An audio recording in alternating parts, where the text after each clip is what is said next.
My brother did the unthinkable to his girlfriend. When I told the police, my mom blamed me for the legal bills. She said I betrayed family, but I knew the day she saw the truth, everything would change forever. You let her bleed, Ethan. You just let her bleed. That's the sentence I blurted out in the kitchen right before everything changed. My voice cracked on the word bleed, and for a second, even my brother froze. He looked up from his cereal, unbothered, like we weren't talking about what he did. Like we weren't talking about Kayla. Kayla, his girlfriend of 3 years. The girl who used to braid my hair on movie nights and call me her baby sister even though we were barely a year apart. The same girl I found locked in our downstairs bathroom, sobbing and shaking the night before she disappeared from our lives entirely. The police said there wasn't enough evidence. That she'd probably just needed space. But I knew better. I saw her wrist. I saw the bruises on her arms. And I saw Ethan standing in the hallway wiping his knuckles with a towel like it was just another Tuesday. I didn't say anything back then. Not to the cops, not to Kayla's mom when she came by, red-eyed and trembling. I didn't even tell our parents. I just kept replaying what I'd seen, over and over, waiting for someone else to speak first. Someone who wasn't me. But no one did. And now, 3 months later, I couldn't sit with it anymore.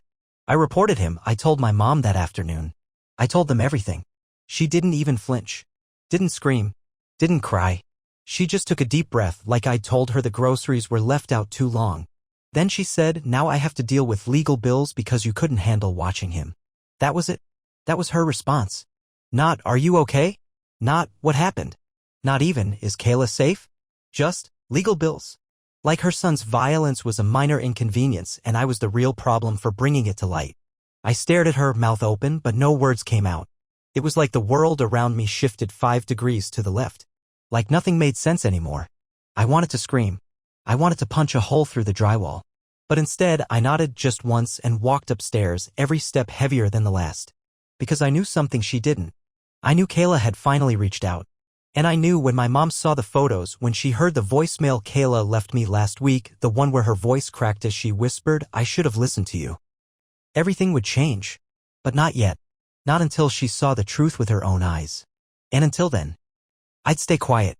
Watching. Waiting. Planning my next move. The voicemail sat in my phone like a landmine. I must have replayed it 20 times, each time catching something I'd missed before, how hoarse Kayla sounded, how she said my name like it physically hurt. She didn't say what exactly happened that night, but she didn't need to. I'd seen enough.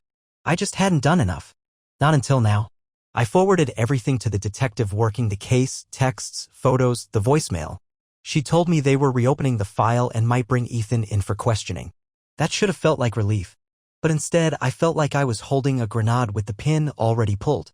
My brother didn't take well to being challenged. He never did. When we were kids, he once shoved me down a flight of 3 stairs because I told our neighbor he lied about getting an A in math.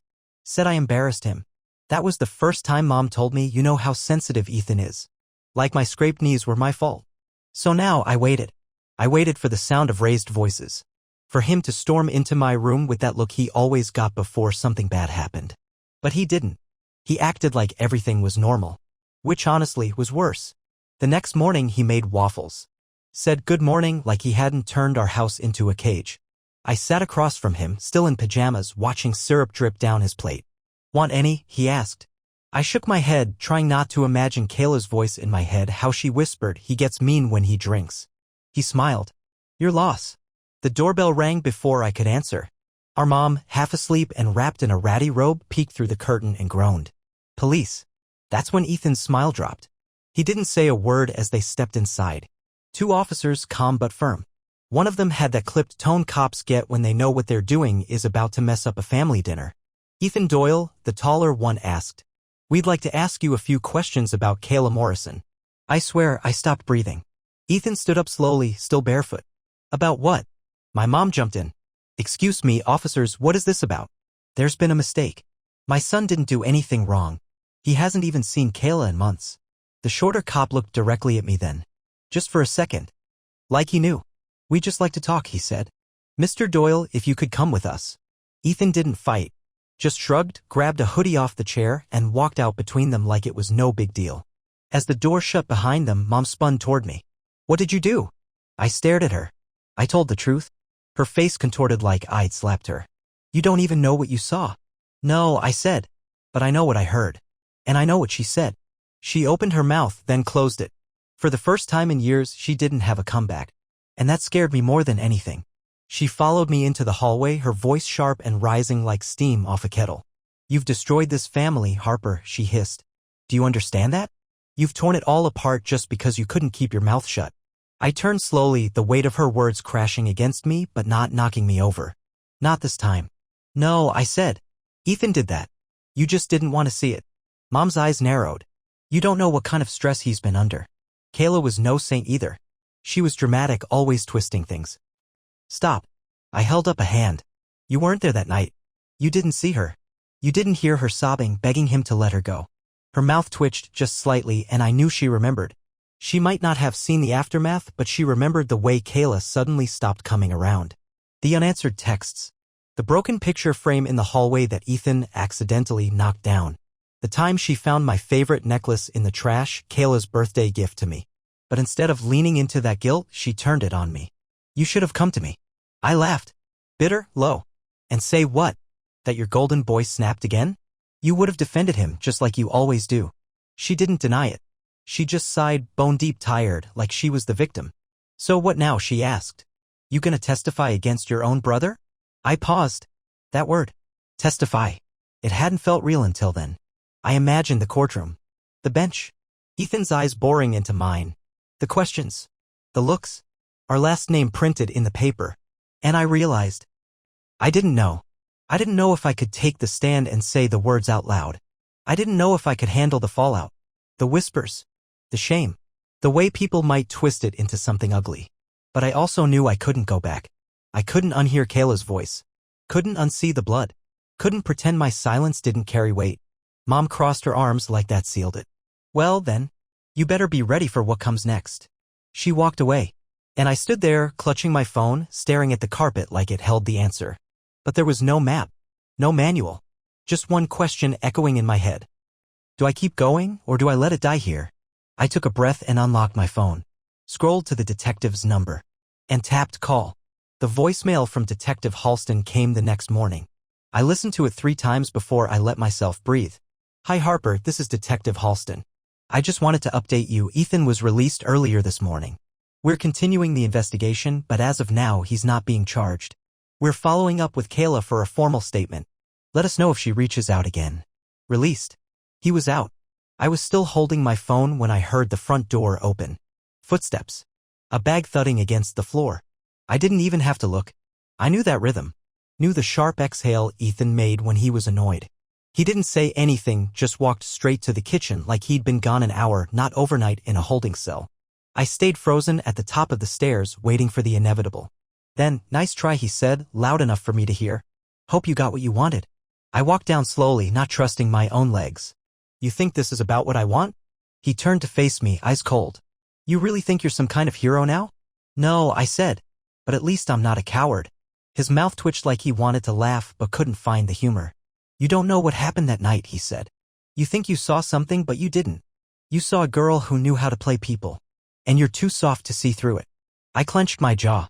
"She was bleeding, Ethan." He stepped closer. "And she told you that I did it?" Silence. "You ever think she was just trying to get back at me?" He added, quieter now. "You ever think she twisted things because she knew you'd believe her?" "I don't have to think," I said. "I have the photos. I have the voicemail."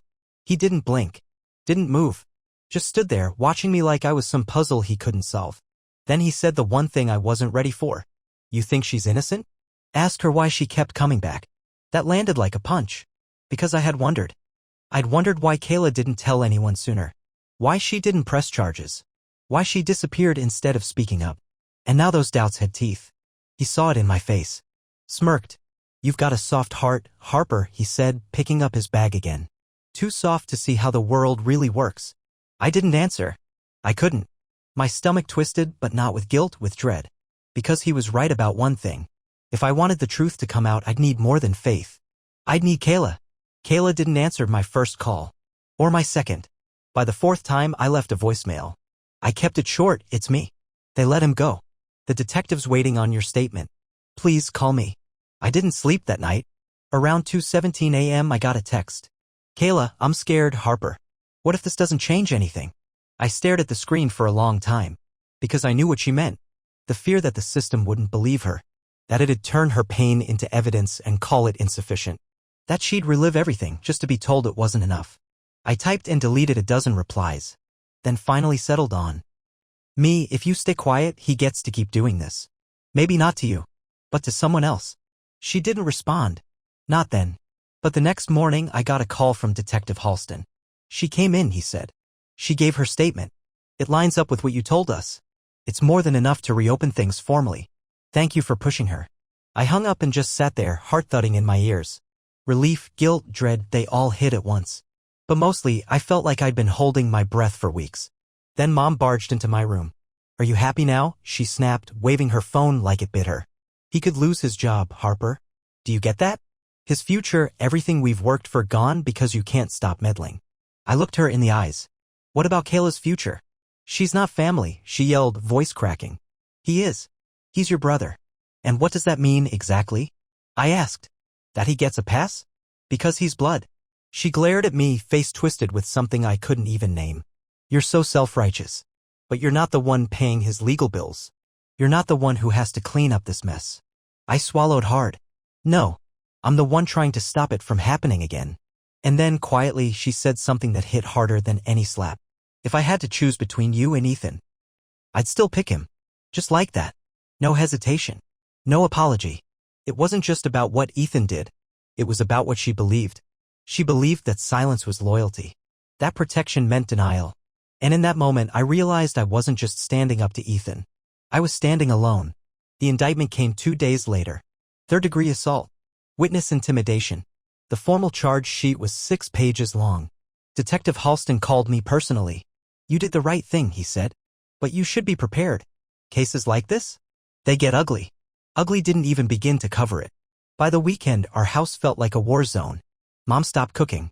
She stopped speaking to me unless it was to mutter something passive-aggressive under her breath, "Must be nice to sleep at night," or "Bet you're proud of yourself." Ethan stayed locked in his room, barely eating, but I could hear the bursts of shouting from behind the door, him yelling into his phone, slamming drawers, cursing under his breath. I stayed clear. Until Sunday. I came downstairs and found him on the couch, hunched over, hands shaking. No hoodie. No mask. Just Ethan. He looked up at me like he barely recognized me. "They're gonna take me to trial." "I know," I said softly. He nodded once, bitter. "You really hate me that much?" And for a second I hesitated.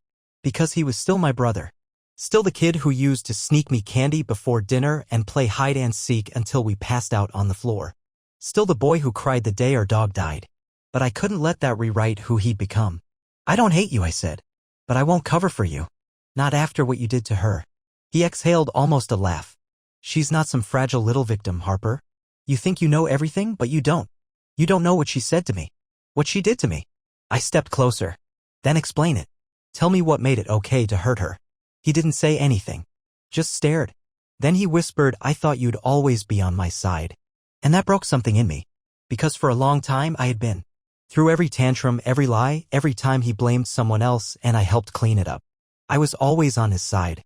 But sides don't matter when someone's bleeding. I walked away. That night I got a message from Kayla. "Kayla, they served him today. I feel like I can breathe again. Thank you." "I mean it." I stared at the words, unsure how to reply. Because the truth was I didn't feel relief. I felt exhausted. I felt like I'd just torched my own family. And the worst part? It wasn't over. Not even close. The court date was set for late spring. Small town like ours, word traveled fast. By the time I walked into the grocery store that Thursday, I could feel eyes on me. Not just strangers, people I'd known since I was a kid. Mrs. Levine from down the block gave me a tight smile before ducking into another aisle. One of Ethan's old football teammates bumped my cart with his on accident and muttered, "Hope it was worth it." I didn't flinch. I didn't let it show. But inside, I was unraveling. At home, things were worse. Mom had taken to leaving job listings on the table every morning, highlighted in neon yellow. As if pushing me out would undo everything. I stopped eating in the kitchen. I stopped coming downstairs at all unless she was out. But it was Ethan who finally crossed the line. Late one night, I heard him outside my door. Pacing. Talking low like he wanted me to hear but not quite enough to get caught. "She turned on me, man. My own sister. Nah, I'm not gonna let her screw me over. She thinks she's a hero? Wait till court." I sat up, my stomach ice cold. It wasn't just anger anymore. It was threat. I pulled out my phone and started recording, not just that moment, but the ones that followed. The arguments, the slams, the way Mom stopped calling me by name. Because somewhere in the haze of fear, I understood what I needed to do. I couldn't just testify. I had to prove it. Beyond he said, she said. So I started building my own case. Screenshots of texts, audio clips, voicemails from Kayla, quiet calls with Detective Halston. Every document I could legally collect, I stored backed up in 3 different places. And then I did the hardest thing. I called my aunt, Dad's sister, the only person in our family who ever spoke plainly. When I told her what happened, she went dead silent. Then, you did the right thing, Harper. Your mom's always treated Ethan like a porcelain doll. Maybe it's time he broke. I didn't cry until after I hung up. Not because of what she said, but because someone finally said I wasn't crazy. I wasn't the villain. And that meant, maybe I wasn't alone anymore. The night before the hearing, Mom cornered me in the hallway. She was in her faded robe again, same one she used to wear when she'd sit up late waiting for us to come home safe. Except this time, the warmth was gone. Her face looked older than I remembered. Harder. Are you really going to do this? She asked, voice soft but sharp like a needle. I have to, I said, trying to keep my tone calm. You know that. She shook her head slowly. You're making a mistake, Harper. If you go through with this, there's no coming back. I wanted to ask her, coming back to what? A house full of lies? A family that only functions when everyone keeps their mouth shut? Instead, I asked, did you know what he did? Really know? She didn't answer. Just stared down at her slippers. I'm not the one who ruined this family, I said. I'm the one trying to keep someone else from getting hurt. Mom looked up and for a brief second I saw it. The crack. The doubt. But then she blinked and it was gone. I hope one day you understand what you've done. She turned and walked away. And just like that, I knew I'd lost her. The next morning, I sat outside the courthouse in my aunt's car. Kayla was inside already, tucked away with her own support advocate. I hadn't seen her since she gave her statement, but she'd sent a short message the night before. Kayla, no matter what happens tomorrow, thank you for standing up for me when no one else would. I held onto those words like armor. Inside the courtroom, I was called to testify second. The prosecutor asked questions I'd rehearsed answers for in my head 1,000 times. I told them what I saw, what I heard. The bruises, the blood, the voicemail. Ethan didn't look at me once. But when his lawyer stood up for cross-examination, that changed. Miss Doyle, the attorney began, his voice smooth and disarming. Is it true you've had a strained relationship with your brother for some time? I nodded. Yes. And you've also been known to exaggerate things in the past, haven't you? Get emotional. My spine stiffened. I get emotional about people being hurt, yes. He smirked. So would it be fair to say you may have misunderstood what you saw that night? No, I said. It wouldn't be fair. Because I know what I saw. And more importantly, so does she. He tried to twist my words a few more times, but I held steady. Every sentence I spoke felt like lighting a match in a gas-soaked room. When I stepped down from the stand, I didn't look at Ethan. I looked at the jury. And for the first time in months, I didn't feel small. The verdict wasn't immediate.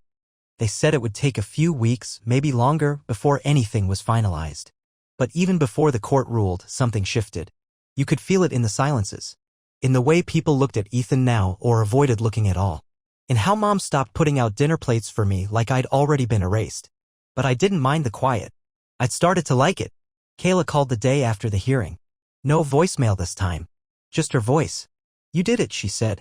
No matter what happens. I feel free. I didn't know what to say. I just let her talk. She told me she was moving, starting over. She had a new job, a new apartment across state lines. No roommates. No boys. Just a mattress on the floor and sunlight through her own window. I'm not scared to fall asleep anymore, she whispered. That's everything. We hung up and I just sat there.